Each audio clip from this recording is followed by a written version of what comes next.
Hi friend, সকলকে জানাই শুভ রথযাত্রা আন্তরিক ও প্রীতি শুভেচ্ছা। Hi fi. তো দেখো, আমি বেরিয়ে পড়লাম রথযাত্রার আগের দিনকে আমার রথযাত্রার উৎসবের কিছু শপিং করার জন্যে। যেহেতু আমার বাড়িতে গোপাল রয়েছে এবং জগন্নাথ দেব রয়েছে, তো সেই জন্য গিয়েছিলাম। এই রথগুলো কিরকম প্রাইস আছে? এটা খুবই সুন্দর। 450। আর এইগুলো সেগুলো ছিল 300।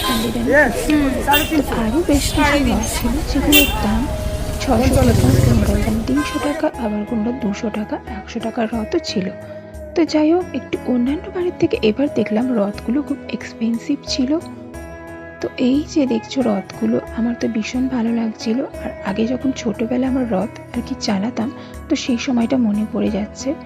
আর দেখো, একজনের আবার রথটা দেখে রেখে দিল দাম দেখে। তো যাই হোক, তারপরে হঠাৎ একটা ছোট